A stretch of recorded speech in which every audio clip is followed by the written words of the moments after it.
Most of us in this room grew up with a roof over our head. We grew up with enough food to nourish our bodies. We went to school, perhaps even college and graduate school. We have had opportunities to find meaningful work, either for pay or volunteer. We have had the ability to choose whether to get married or not. We've had the ability to choose whether to have children or not. So now let's transport ourselves to a small rural village in Kenya. And I want you to imagine a family of 5, a father, a mother, and 3 children. There's an 8-year-old daughter who is already a really big help to her mother and to her family. There's a 6-year-old son who just started school. And the baby of the family is a precocious 4-year-old little girl who's already shown that she's really bright and curious. Now, this family in Kenya lives in extreme poverty, and a massive drought has withered the family's garden. The goat that provided milk for the family was slaughtered last week because there's no longer any grass for it to graze on.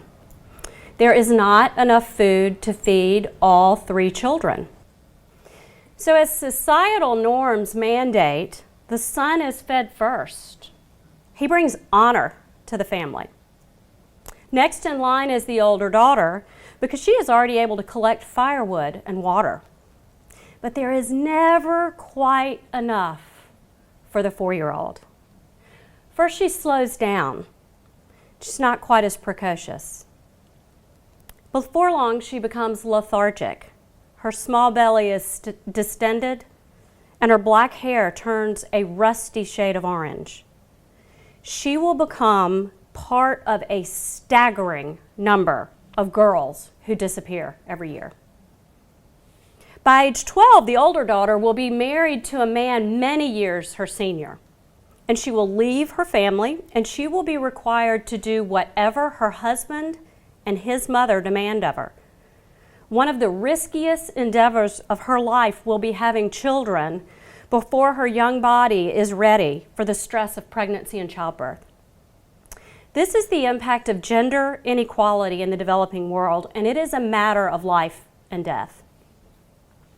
I graduated from the University of North Carolina at Chapel Hill in 1985 at a time when the student body population was changing. In 1978, for the first time in the university's history, women exceeded men in enrollment. While I was at Chapel Hill, nearly 60% of all undergraduates were women. During that same era, 77% of the faculty were men. After graduating with a degree in business administration, I joined the commercial banking training program at SunTrust Banks. The year was 1985. In my class of 40 associates, 12 of us, or 30%, were women. There were enough women on the training program that I didn't feel alone. Now, there were times when I was really out of my element, like when we went on a golf outing to Sea Island, and I was with 20 men. I was the only woman, and I was the only non-golfer. And during the 80s was the time when people were talking about the glass ceiling, the invisible barriers that were keeping women out of management positions, and I remember balking at this idea. I was being treated equal, wasn't I?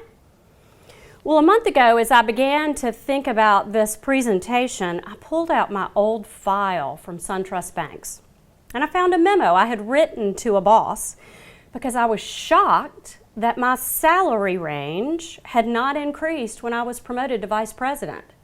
Now, it was common procedure for an employee's salary range to change when they were promoted from assistant vice president to vice president, and mine did not. Well, it's been 16 years since I left SunTrust, and opportunities for women there undoubtedly have improved. However, a friend of mine recently played in a golf outing with SunTrust, and out of 50 golfers, she was the only woman. Her foursome came in 3rd place, so she was really delighted. Women in America are achieving more financial success. 2 years ago, a study was released that analyzed a massive number massive number of individual records from the social income records from the Social Security Administration.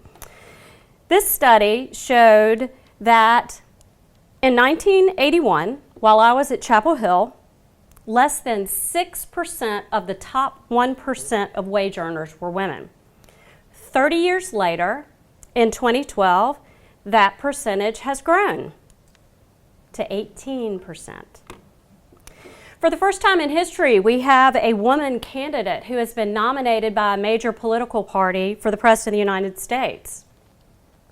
A political science professor at Vanderbilt University has done some research with voters about gender bias. The research shows that even if someone says they would be happy to have a woman president, they may have difficulty associating women candidates with leadership abilities. So they will vote for male candidates even if there are female candidates who are equally qualified. Now, my interest in gender equality goes far beyond the issues of fairness and what is right. My interest relates to strong government, excellent corporate governance and corporate performance, and yes, even world peace. I became interested in gender equality 7 years ago when I discovered a nonprofit organization called Dining for Women. Headquartered right here in Greenville, South Carolina, Dining for Women is one of the largest giving circles in the world. We have more than 400 chapters all over the United States with more than 8,000 members, 99% of whom are women.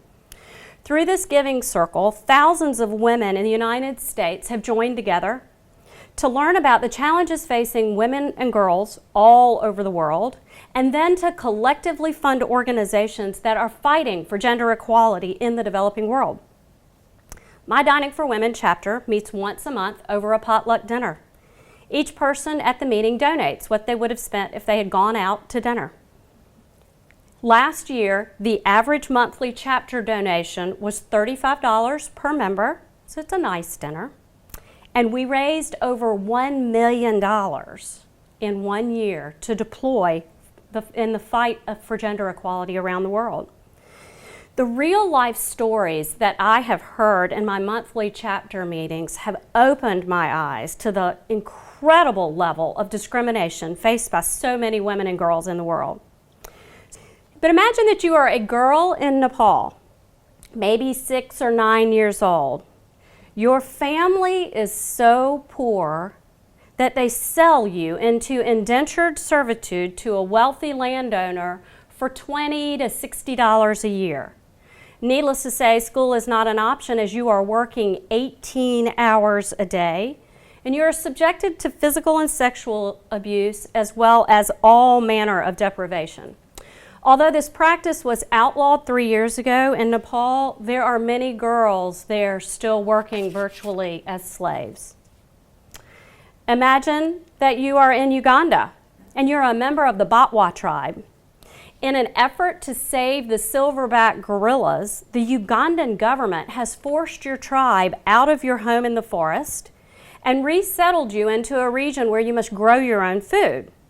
Well, the problem is the people in your tribe have always lived in the forest and they do not know how to grow food. People begin to starve. The people who suffer the most are the women and girls. They are the last to eat and they are the last to receive medical treatment. The average age of your tribe drops to 28 years. It's really hard to imagine, isn't it? In so many places throughout the world, the lives of women and girls do not have equal value as those of men and boys. And this lack of equality results in deprivation, violence, and death. According to a textbook that was published in 2012 called Sex and World Peace, more female lives were lost in the 20th century through violence against women than all the lives that were lost through war and civil strife during that same period. Now I want to expand on that point. I want to kind of repeat it. During the 20th century, female lives were lost by being aborted or killed as an infant simply because they were not a boy. Young girls died due to abject neglect, including starvation, while their brothers received food and medical attention. Young women have died at the hands of violent rape, bride burnings, and honor killings.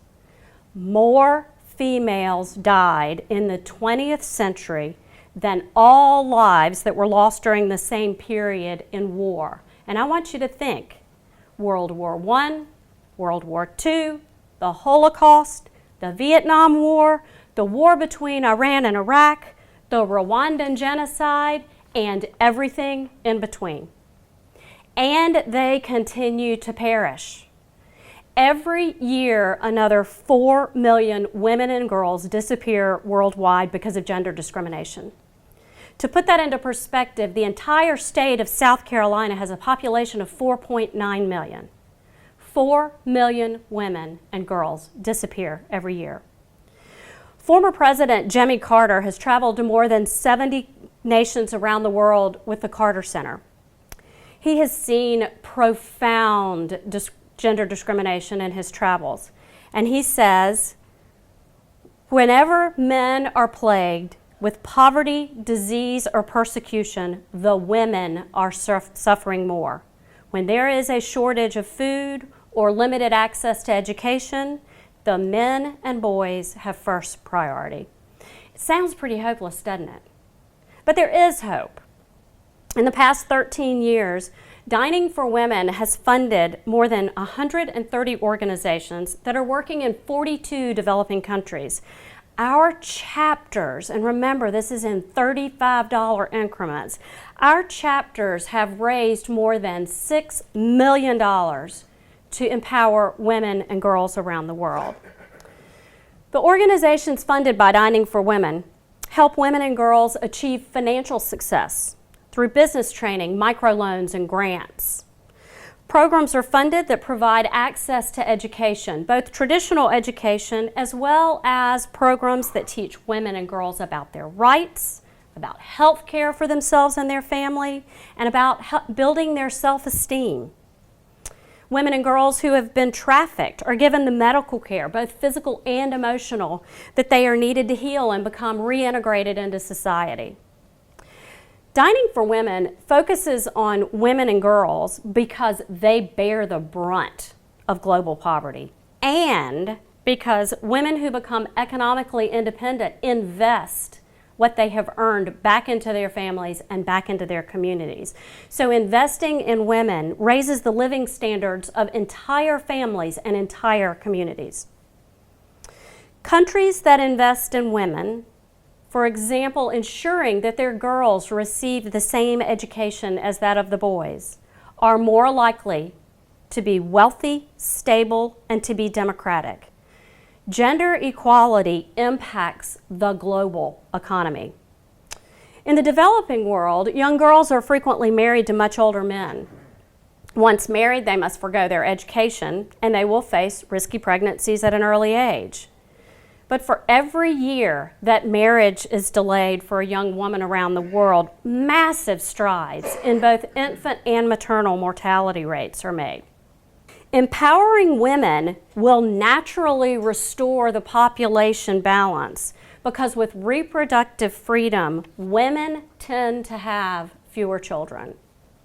New York Times writer Nicholas Kristof and his wife Cheryl Wu-Dunn believe that in this century, the paramount moral challenge will be the struggle for gender equality around the world.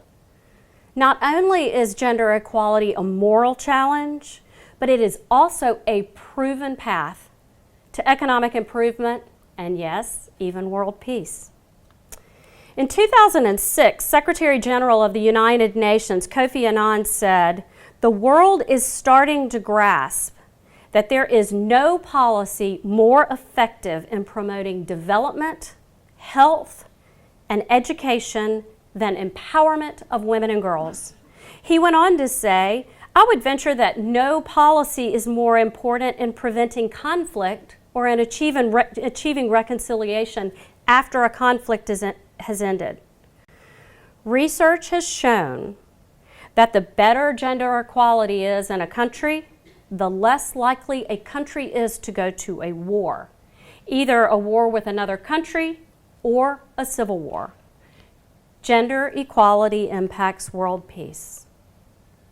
The number of women serving in government also has a profound impact on how a state or country is governed. Research has shown that more women in government will increase the attention given to issues of social welfare.